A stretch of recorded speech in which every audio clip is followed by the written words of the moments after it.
That Professor Nyong'o opted to seek treatment in the United States and not in Kenya was a disturbing reality.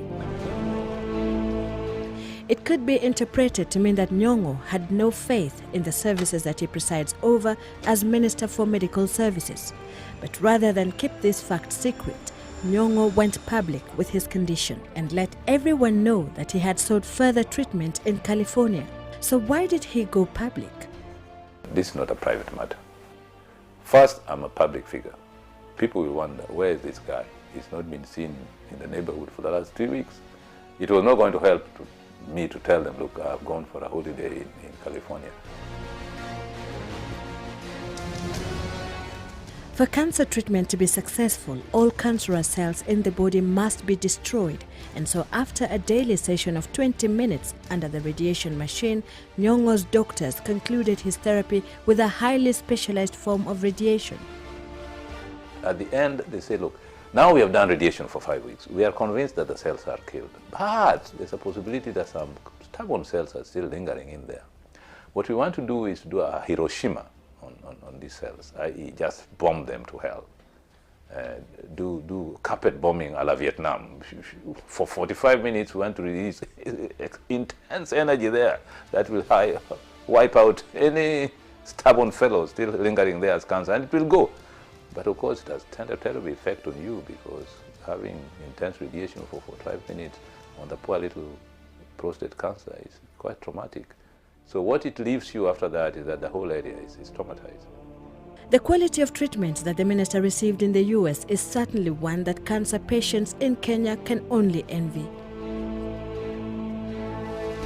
However, despite the poor state of cancer management in the country, Nyong'o came to a realization that cancer, which reportedly kills 18,000 people in Kenya every year, need not to be a death sentence. I was very pained, really, just when I realized how treatable cancer is. One, if it's diagnosed early. Two, if you have the information. Three, if you can prevent it. And people needed to know what to do. Not every Kenyan was going to come to UCSF to get radiation. It is very costly. So why don't I use this opportunity to let Kenyans know what is at stake and what we can do as a nation, as a government, as a people, to establish these facilities in Kenya so that they're accessible to those who need it. Early diagnosis is the best defense against the vicious cancer disease. Doctors say 30% of all cancers are 100% curable when caught at its early stages. People think of cancers as a death sentence, you know. And indeed, when I first told a friend of mine, he was driving, he stopped the car and wept for some time, then called me back. I thought things had come to an end. But yes, it can be a death sentence if one waits for too long and one is diagnosed for too late, yes. The problem in Kenya, though, is that cancer diagnostic services are non-existent everywhere except in the capital, Nairobi. Really, our diagnostic equipment, right from dispensaries to the national level, leaves a lot to be desired. In this day and age, to realize that Kenyatta National Hospital has only one Cobalt C60 machine for the radiation of cancer patients is a disaster. C60 Cobalt machine, when you talk to people here in the US, was last seen in health facilities 20 years ago. And now they have advanced to much more precise, much more scientifically designed equipment to deliver radiation. And when you're dealing with the cells in the body, you want to make sure that you irradiate the cells that are cancerous and leave the other healthy cells. You need very precise equipment to do that.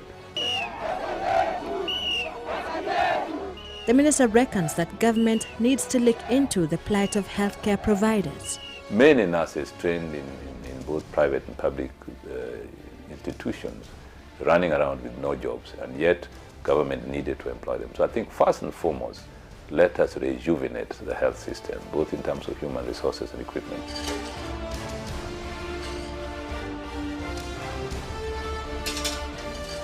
The minister's experience could be a blessing in disguise for Kenya, as it is likely to have an impact on the future of the nation's healthcare services. Top in Nyong'o's agenda now is to set up a cancer foundation, as well as a national medical center, which he says will be a point of reference for all hospitals in the country. In establishing this medical center, it will have to be a public-private initiative, so that all of us come together to see how do we focus in having an institution of excellence that can help us relate to the world, so that when somebody like myself need prostate radiation, cancer radiation, I don't need to come to ECSF. There will be a medical center in Nairobi. If we don't have a specialist, we can fly him in to use the equipment we have in situ. In one of his articles, Nyong'o wrote, "In the event that such a center is established, it will give us the opportunity to import all the experts we need to treat our patients at home rather than export our patients to them."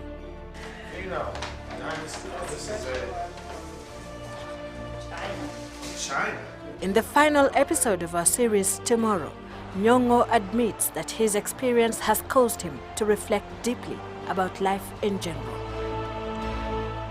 Your health really is the only thing you got to keep you in this world. Whatever you're doing, whatever work you're doing, whatever money you're earning, if you don't look after your health, then why are you doing that? Why are you earning this money? I mean, what's the point? Citizen Special continues tomorrow. Sylvia Chebet, Citizen TV.